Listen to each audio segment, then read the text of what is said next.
Ang ating pag-aaralan ngayon ay tungkol sa global warming, bakit umiinit ang umiinit itong ating mundo, at ito'y napakalaking problema na sa ating kapanahunan. Ngunit bago tayo dumako dyan, tayo muna ay makikinig ng isang napakagandang awit mula kay Kaiser. Nimpa Kaiser. Siya ay nasa USA.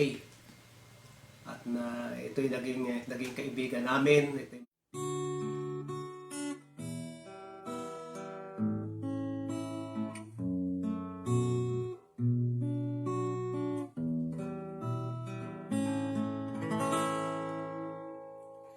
Sa pinto ng puso, naroon si Jesus.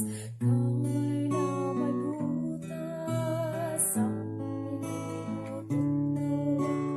Sa di kawasay, kanyang pinapasok. Ang pinagayang manirahang lubos.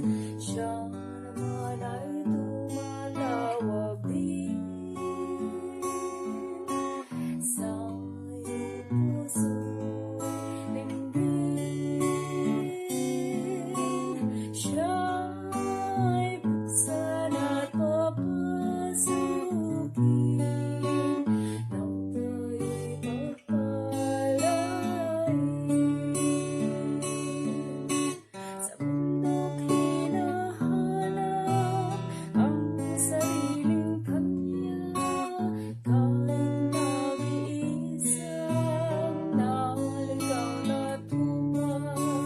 Siyang nagsiyang ang iniwan niya, upang isa'y maibalik niya. Siya naman ay tumatawag din sa iyong puso'y linggin.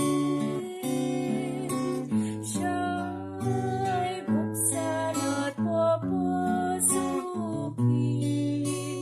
nang tayo'y pagpalain.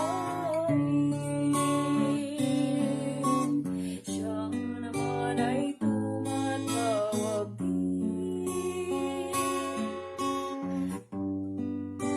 puso'y linggin. Siya ay buksan at papasukin nang tayo'y pagpalain. Nang tayo'y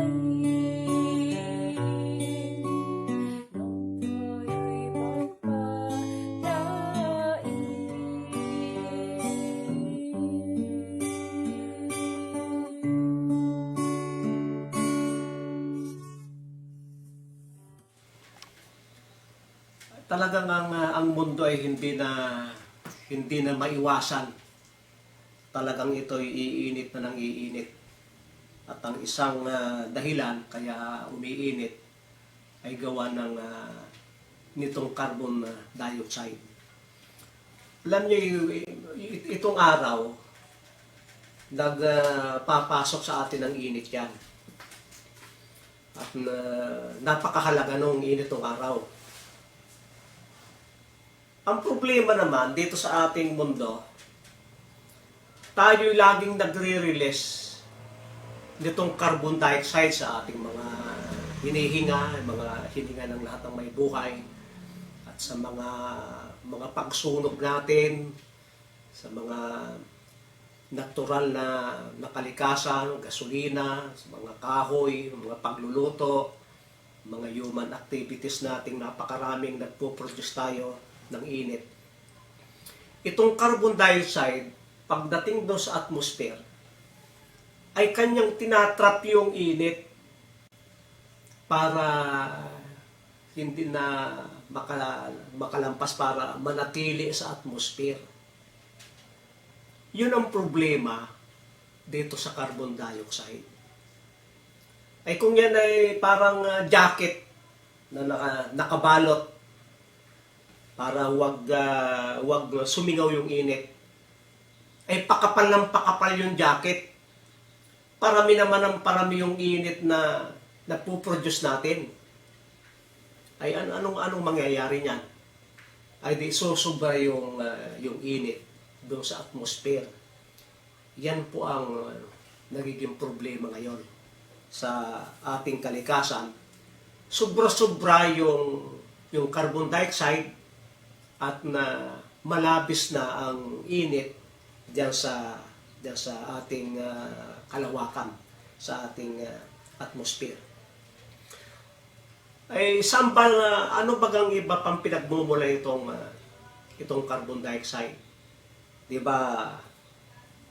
Yung halaman ay nag-a-absorb din itong halaman ng carbon dioxide. Pagkapan, di kanyang i-absorb, pinag-aralan natin, itatrap nila yung carbon dioxide na yan.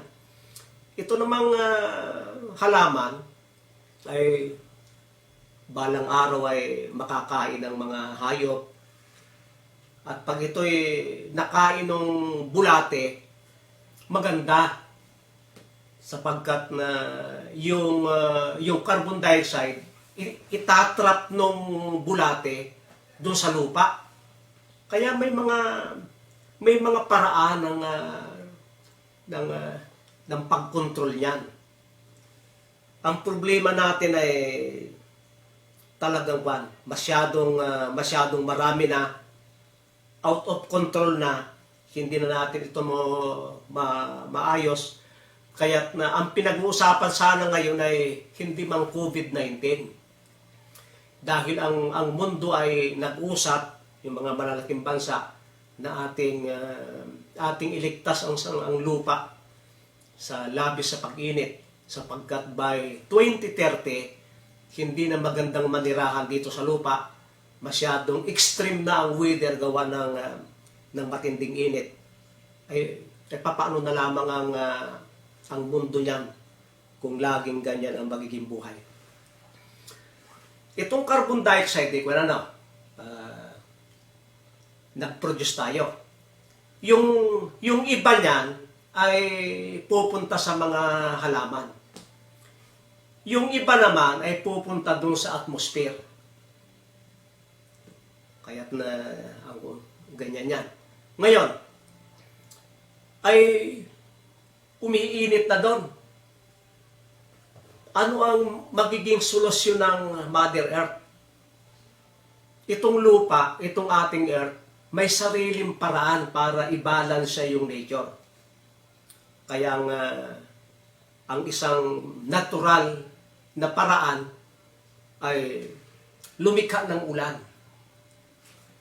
Yung kasing ibang bahagi ng carbon dioxide ay sumasama sa mga patak ng tubig. At ngayon ay uso na yung mga baha. May mga pagbaha ng malalaking mga pagbaha hanggang kahit saan ay yung mga deserto ay bumabaha na. At diyan sa mga pagbaha na yan, sasama yung mga tubig galing sa mga bundok, pupunta sa mga sapa, pupunta sa mga ilog, pupunta sa mga lake, pupunta sa mga dagat.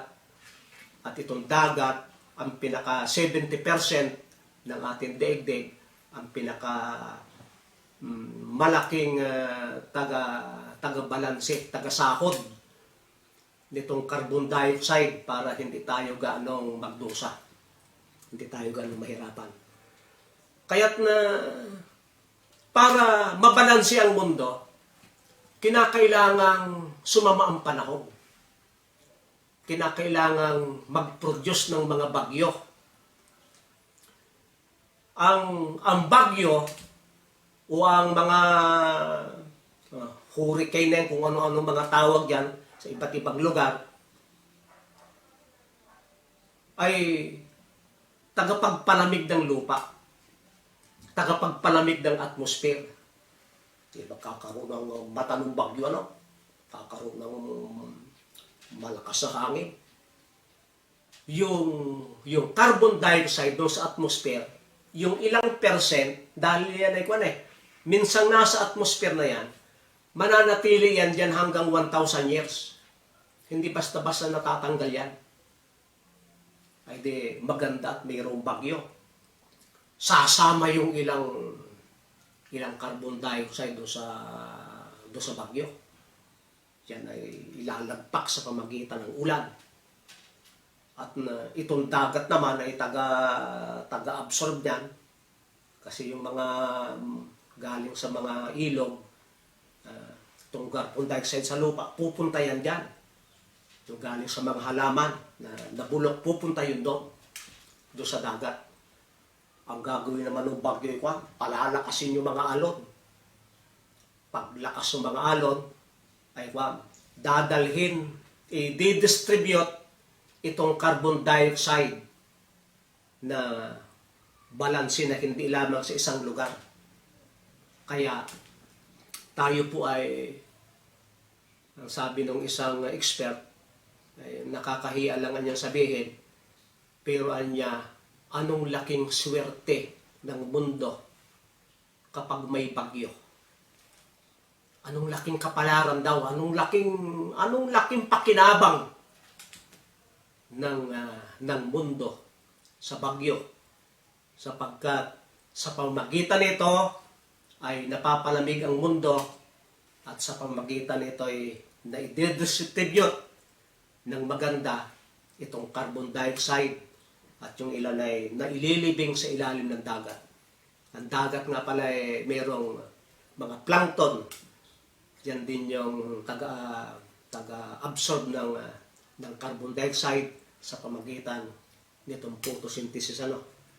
Kaya ang masama lamang dito ang mga pangyayari, sapagkat ang mundo ay painit ang painit, ang atmosphere ay painit ang painit, ay kinakailangan ang mundo at ang dagat ay mag-produce ng mga super typhoon. Sapagkat sobrang pinsala nitong carbon dioxide, pag hindi yan madadala sa dagat. At siyempre naman, hindi lahat ay madadala sa dagat yan.